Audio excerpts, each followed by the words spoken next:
Começamos mais um Papo Reto com Lorena. Hoje a gente está trazendo aqui o Tony Lira, da Prover, engenheiro ambiental, engenheiro também de saúde e segurança do trabalho. São assuntos tão corriqueiros, mas que a gente não dá muita atenção, né? Tony, seja bem-vindo ao nosso Papo Reto com Lorena. Vamos sanar aqui algumas dúvidas hoje dos nossos síndicos. Gente, bom dia. Quero mais uma vez aqui agradecer a Conde TV e o convite da Lorena para estar aqui, falar de um tema tão importante que é a saúde, segurança e a gestão de tudo isso dentro de um condomínio residencial. Por que, Tony, falar sobre segurança do trabalho? Por que é um tema tão essencial assim no segmento condominial? Lorena, a questão da saúde e segurança ela é importante desde a contratação da terceirizada e também desde que quando o condomínio contrata por conta própria a sua equipe para manutenção. A pergunta que se deve fazer é se acontecer um acidente, o que é que a empresa tem, o que é que o condomínio tem de respaldo? Ela faz gestão de saúde e segurança? Porque o síndico ele tem responsabilidade civil e criminal sobre essas contratações. Então, assim, eu já tive a experiência, a infelicidade de ter dentro de um condomínio que eu prestava serviço um acidente, o qual a empresa tinha todas as documentações, nós fomos até para o Ministério Público, o Ministério do Trabalho apresentar. Então, a importância disso, de ter toda essa gestão, é ter uma base jurídica boa para que numa hora que tiver um acidente, uma situação indesejada, você esteja protegido. Tá. E quais são os principais riscos ocupacionais encontrados em condomínios residenciais e comerciais? Tem diferença desse risco? É risco... São semelhantes, tá? Depende muito da atividade, depende muito do porte do condomínio. Se o condomínio for um condomínio que tenha muita manutenção, então um condomínio mais complexo, que tenha várias estação de tratamento, reservatório, então assim, consequentemente esse risco ocupacionais ele aumenta. Né? Ele tem se for um residencial de menor porte, E quais são os principais riscos que o condomínio, tipo assim, enfrenta? Primeiro, o risco que eu enxergo, o mais gritante que eu vejo em um condomínio é a situação do espaço confinado, né? O espaço confinado é um meio de acesso limitado, com deficiência de entrada e saída, que não seja projetado para ocupação humana. Esse espaço confinado, eu posso lhe dizer que ele é encontrado no reservatório, tanto inferior como superior, nas manutenções. Como é que é feito esse serviço lá? Né? Qual é a existe legislação específica para esse acesso do reservatório, o qual o colaborador que entra para fazer um serviço, ele tenha treinamentos, ele tenha liberações, ele tenha equipamentos para que, no momento de um mal súbito, de uma ocorrência, eu consiga resgatar esse colaborador lá dentro desse reservatório. Quem fiscaliza isso, Tony? O Ministério do Trabalho e Emprego. O Ministério do Trabalho e Emprego fiscaliza. Essa fiscalização? No condomínio, não tanto. Né? A gente encontra mais isso na obra de fato, quando está construindo o condomínio.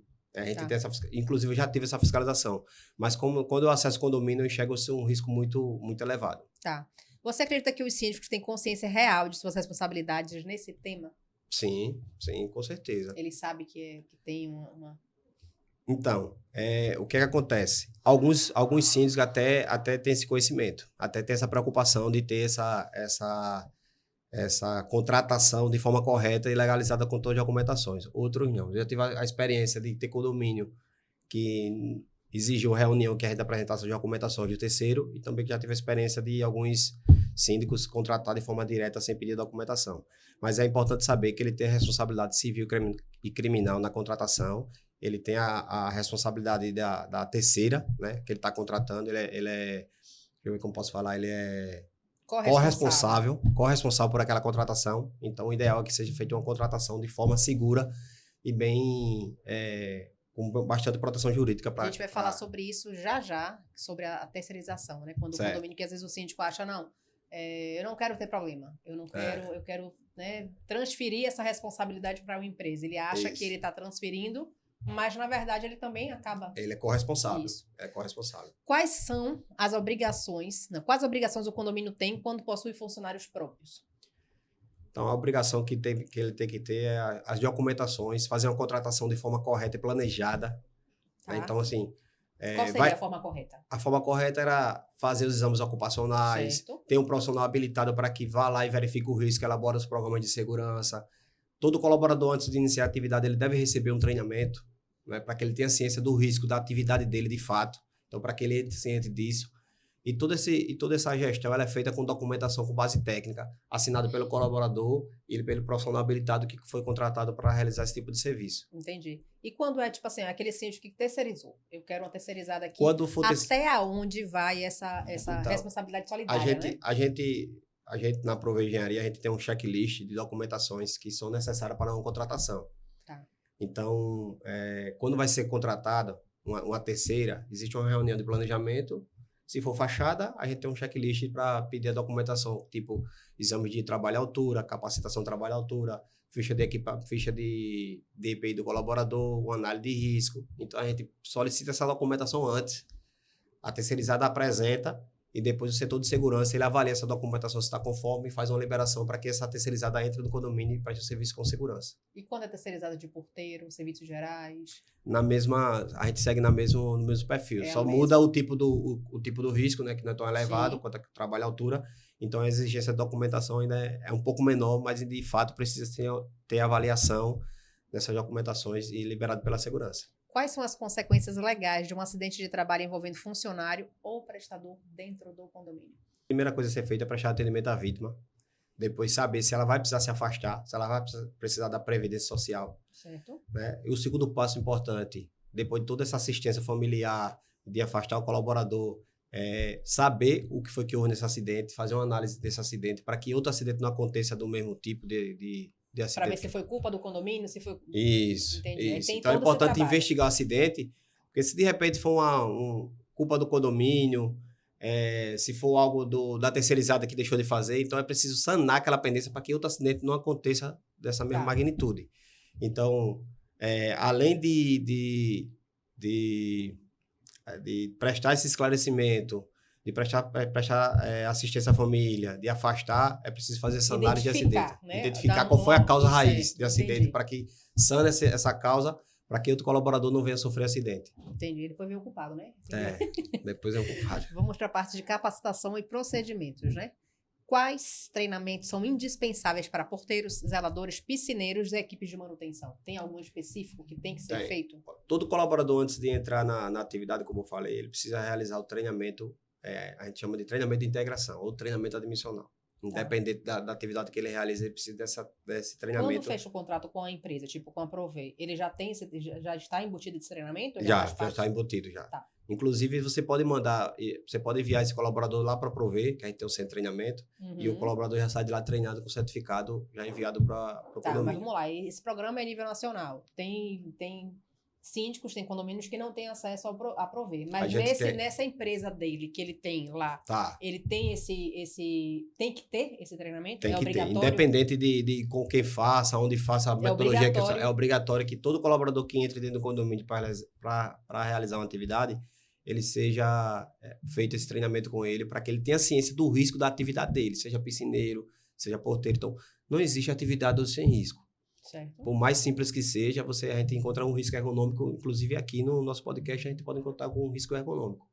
Então, não venha não, viu? Não. Então, assim, todo colaborador tem que ser capacitado antes de entrar, antes de começar a atividade. Além desses treinamentos, existe treinamento de brigada de incêndio, né, que é importantíssimo o colaborador ter. Que é difícil fazer. Os moradores não querem participar, então é importante que os moradores participem. E mais importante ainda são os funcionários que estão lá todos os dias, né, tempo integral. Então, assim, o treinamento de brigada de incêndio, seja nível básico, nível intermediário, é importante que os trabalhadores participem também, para na hora de ocorrência estarem preparados. É importante que eles participem do treinamento de espaço confinado, que é para acessar o reservatório superior ou inferior. Então, existe capacitação para isso, normativo, do Ministério do Trabalho.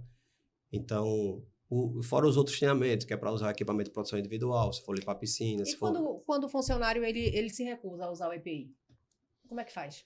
Existe procedimento que obriga esse uso de equipamento. Se houver a recusa, então o que a empresa deve fazer é fazer uma advertência para o colaborador, seja a primeira verbal, a segunda por escrita e a terceira uma advertência, tudo isso com base jurídica, sentar com o jurídico e ver a melhor forma de se fazer isso.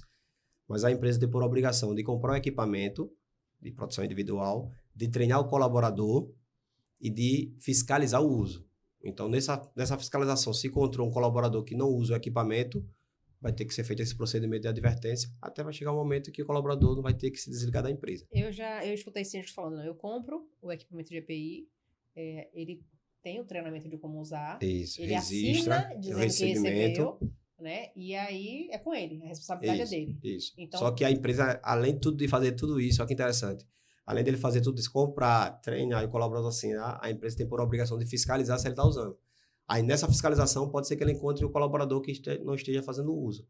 E a partir daí ele vai usar o procedimento de advertência. Então, de repente, com a câmera, ele consegue ver que não está usando, ele pode ajudar, inclusive, para desligar esse funcionário com mais facilidade. Isso. Entendi. E tudo isso aí é importante que esteja envolvido o jurídico do condomínio para que seja dê mais base técnica para esse procedimento de demissão. E tem esses cursos, você falou, né? Qual o período de reciclagem que tem que ser feito? Do NR10, NR33 e o 35? A maioria dos cursos relacionados à saúde e segurança do trabalho, ele é anual. Ele é anual. Então, a cada 12 meses deve receber uma atualização. Pode ser até com a carga horária menor, por questão de ser atualização, mas tem que ter essa reciclagem anualmente. Você acha que a empresa terceirizada, a contratação de empresa terceirizada para o síndico, assim, na sua visão, da sua experiência, é mais viável? Tipo assim, gera mais tranquilidade mesmo ele sendo corresponsável? Seja... Olha, porque assim, quando você terceiriza o tipo de serviço, isso depende muito da escolha da terceira, né? Se você pega uma terceira, que existe muitas terceiras boas, né? Tá. Como também existe muitas que têm uma deficiência na gestão.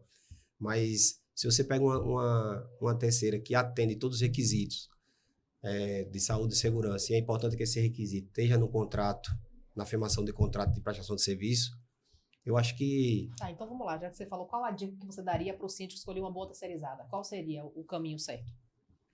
Eu peguei ele, porque essa pergunta não estava aqui. Tá, não, veja só. O que é que eu digo? O que é que já aconteceu comigo em condomínio? Certo. Vai acontecer, vai realizar um serviço de fachada. Então, o condomínio me chamou, eu listei as documentações que seriam necessárias. Ele fez um adendo, ele colocou um anexo no contrato dele de prestação de serviço. Ele colocou essas documentações no contrato dele. Então, na hora da contratação, na hora da seleção da terceira, ele pediu, antes de que o síndico assinasse, ele pediu que mandasse todas as documentações, a segurança avaliasse as documentações e desse um ok. Dando ok, aí ia para a parte de preço e qualidade, e aí fechava com a empresa que atendesse tanto na qualidade quanto no prazo, e também, muito importante, também na parte de segurança. Tá, aí você fala nessa então, terceirizada de manutenção, que é temporária. Tudo parte, o ponto de partida de uma boa terceirizada é na contratação. Tá. Então, não adianta você contratar o mais em conta, com custo menor, se a empresa não atende os padrões de segurança. Entendi. Uma terceirizada essa que é de portaria, que é de serviços gerais, é a mesma? É a mesma... Apesar de que os funcionários estão diariamente lá. Não Isso. Teria alguma observação diferente assim para o síndico, a mesma coisa? A mesma coisa. Tá. O importante é arquivar essas documentações. Quais seriam as documentações que deveriam ser vistas? A principal é o PGR, né? Que é o Plano de Gerenciamento de Risco. Lá consta quais são os riscos que o colaborador vai estar exposto na execução da atividade do condomínio. Então, PGR, para gerenciar o risco, PCMSO, para elaborar os exames dos colaboradores, as capacitações, as ordens de serviços, o treinamento admissionais, e por aí vai. Eu não sei se você sabe que no bastidor tem uma empresa terceirizada assistindo aqui ao Eu vivo. já tô ciente aqui. Como avaliar se a equipe terceirizada está adequada em relação a treinamentos, EPIs e documentação? Teria algum programa para essa fiscalização ou não? Então, como é que acontece? Como eu falei anteriormente, a gente recebe essa documentação, avalia a documentação e a gente passa um e-mail para o síndico, documentação aprovada, colaborador que pode acessar o condomínio é esse João, é esse José, é esse Francisco, então todos esses foram avaliados. Se no meio do percurso, se vier entrar uma pessoa que não tem nessa lista, então primeiro é ter que enviar a documentação. Isso só não acontece em condomínio, também nas outras empresas. Tá. O ideal é que tenha esse gerenciamento de documentação, porque o que acontece? Eu acredito que os síndicos que estão me escutando podem entender melhor. Às vezes você atualiza as documentações, aprova a lista de colaborador e aquele colaborador falta e manda outro colaborador que não tem as documentações para cobrir aquele que faltou naquele dia. Sim. Então, se acontece um acidente, né? Se acontece um acidente exatamente com esse rapaz que está substituindo Cobrindo, sim. o rapaz que estava todo legalizado nas documentações. O condomínio é responsável, porque deixou acessar. Então, Entendi. é interessante que ela fique na portaria, que toda vez que o colaborador chega, ele assine, ele dê ciência da entrada, e o porteiro avalie se esse colaborador está liberado Sim. para acessar com a documentação ok. Lembrando que esse vídeo tem oferecimento da Reiko Home, live e portaria remota, Grupo Gabor e certificação 5 estrelas. Vamos falar agora de saúde mental. Certo. A gente teve uma atualização, alguma coisa, uma resolução, Na NR1. a NR1, que foi um pandevô, todo mundo ficou preocupado, né? Mas eu não sei nem como é que acabou isso aí. Mas eu queria perguntar, a saúde mental dos colaboradores também deve ser tratada como parte da segurança do trabalho? Isso. Como isso se aplica ao porteiro, o zelador, que são aquelas pessoas que estão na linha de frente, né, do condomínio? Como eu falei, né? A principal documentação de segurança para a prestação de serviço é o PGR, que é o Programa de Gerenciamento de Risco. Lá vai estar descrito, vai ser feita uma avaliação com os colaboradores do condomínio, uma avaliação de clima organizacional, o qual ele vai responder um questionário. Nesse questionário, a gente vai tratar esses resultados, tudo de forma confidencial, não vai ser nada aberto. Certo. Então, assim, a gente vai tratar essas respostas dos funcionários e, a partir daí, a gente vai ter um grau é como se fosse um sinal, né? Se esse cruzamento de dados der um valor, encontrar um valor significativo verde, que é uma simbologia que a gente usa, então tá ok para esse colaborador. Se tiver no amarelo, a gente vai tomar algumas ações nesse PGR. Quais são as ações, os tipos de ações? Vai ser treinamento sobre saúde mental, vai ser ginástica laboral, pode ser pesquisa, outra pesquisa a cada 3 meses, como eles estão reagindo. Mas você acha, Tony, que uma pessoa que está... Isso é minha pergunta bem de leiga mesmo. Uma pessoa que está doentinha da cabeça, que não está bem. Né? Isso aí seria você colocar para assistir palestras motivacionais? Talvez seria a saída? Então, todos esses dados que nós coletamos nessa entrevista com o colaborador, eles são tratados por um psicólogo. Certo. E a partir do grau encontrado, a gente tem diversas ações. Uma das ações são palestras. Outras ações são redução de tempo de jornada. Depende. Se eu tenho 30 colaboradores, todos os colaboradores falaram sobre ultrapassada de jornada 2 horas por dia. Então, a gente vai chegar no gestor e vai dizer, a gente precisa tratar esse... A gente teve um caso em Aracaju. É recente, acho que foi ano passado, se não me engano, o condomínio era assistido por uma empresa renomada, fazia esse acompanhamento, né, com eles. Tinha psicólogo também acompanhando. E o supervisor era super tranquilo, era aquele que resolvia todos os problemas do condomínio. Né, tratava com todos os moradores, sabia o nome de todo mundo, bem. Um cara se suicidou dentro do condomínio. Não foi identificado nada, nenhuma então, luzinha dessa verde nem vermelha. O desafio é você saber o que é laboral e o que é pessoal. Porque pode acontecer dele estar passando por um problema que não seja laboral. Sim. Então, o ambiente de trabalho dele ser bem favorável, ser bem harmônico, ter várias ações de segurança. Mas não acaba influenciando? Influencia. Então, assim, de repente o cara não tem problema no trabalho. O desafio tanto da psicologia como da saúde e segurança do trabalho, que está envolvido com isso, é saber o que é laboral e saber o que é pessoal. Nesses questionários, em muitas respostas a gente já identifica, porque tem algumas perguntas pessoais. Então, assim, a gente meio que identifica o que é laboral e o que é pessoal. Então, assim, tudo é tratado com base na pesquisa feita. Essa pesquisa é feita de forma confidencial. Todos os colaboradores da empresa têm que participar para a gente poder chegar Não é tão simples, né? Quando a gente começa a medir essa parte mental, não é tão simples, é um desafio. E é alarmante o número de afastamento, e como ele fez, ele tentou contra a própria vida, ele poderia ter surtado e ter feito com alguma criança ou com alguém. Com certeza. Né? Então, com certeza. E principalmente atividade de risco, né? Se o colaborador trabalha em altura. Sim. Né? Não que o porteiro não esteja exposto, mas um trabalho em altura, um trabalho com quantos casos você também vê de porteiro altamente estressado, porteiro que está ali, fica naquela salinha fechada, às vezes não tem um ambiente saudável para trabalhar e entra com tantas pessoas, né? Lida com tanta gente o dia todo. E esse item da avaliação psicossocial relacionada ao trabalho, ele vai entrar em vigor agora em março de 2026. Em março. Então, assim, tá todo mundo correndo contra isso.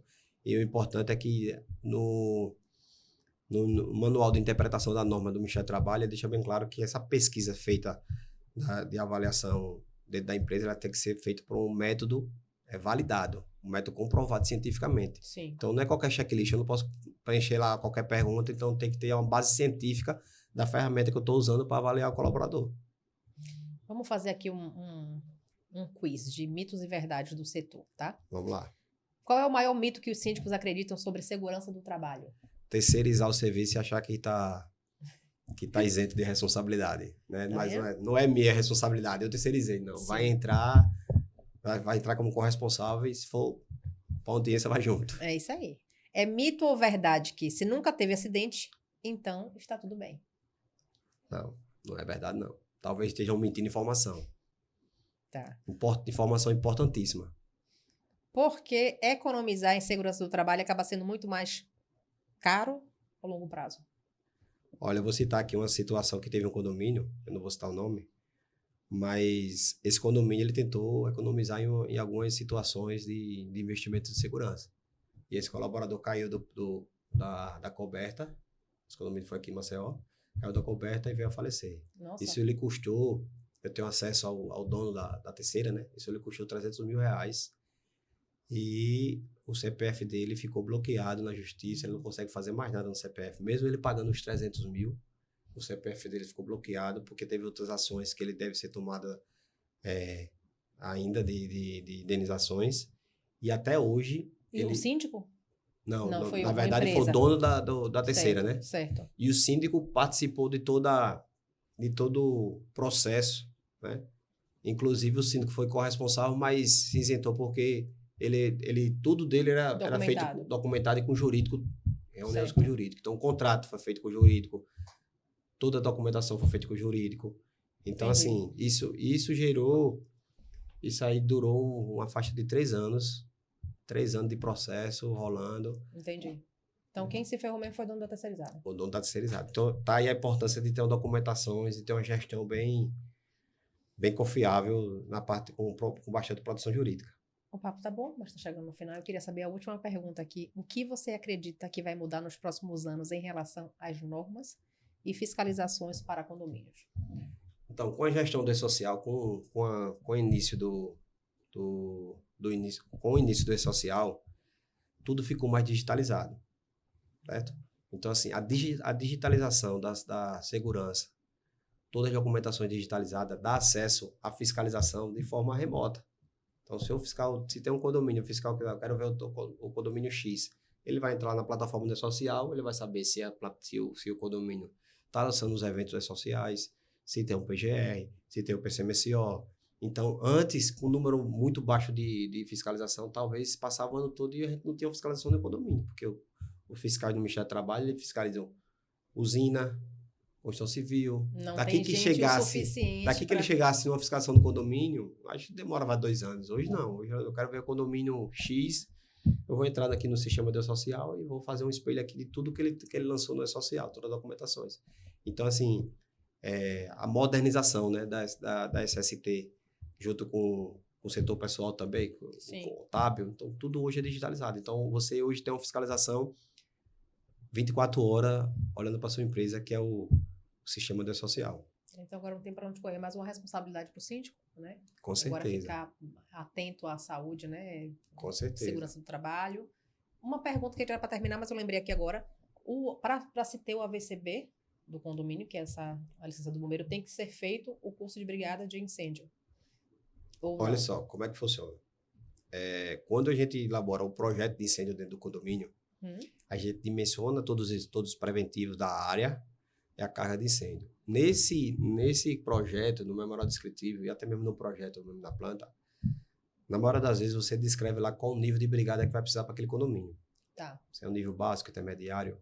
A partir daí, você vai fazer a sua brigada de incêndio. Essa brigada de incêndio ela tem que ser feita pela empresa autorizada pelo Corpo Bombeiro, credenciada no Corpo Bombeiro, que existe uma regra para se credenciar. Então, assim, faz o projeto, aprova no Corpo Bombeiro, projeto aprovado, ok, ganha lá aquele certificado, aquela licença.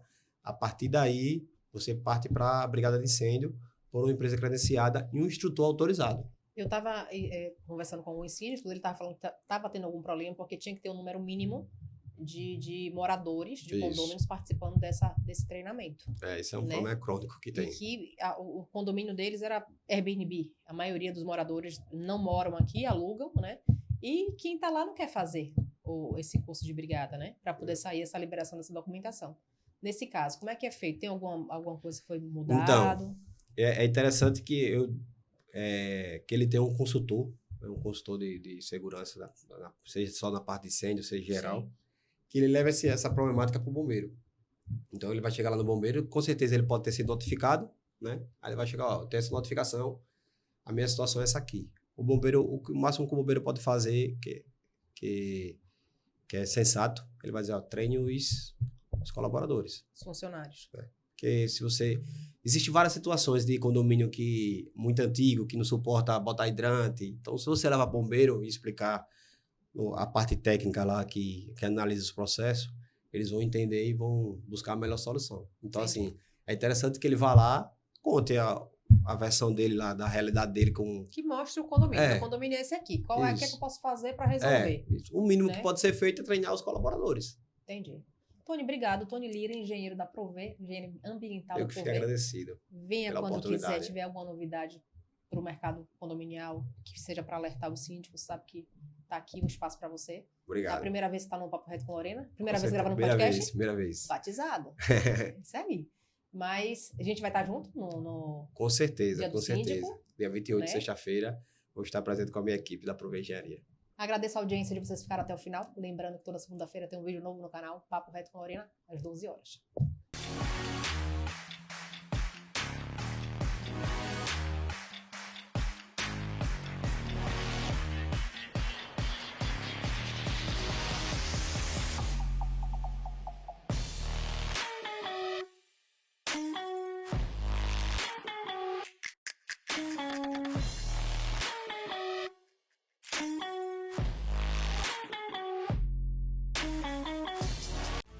Conde TV. Informação de qualidade e credibilidade é aqui.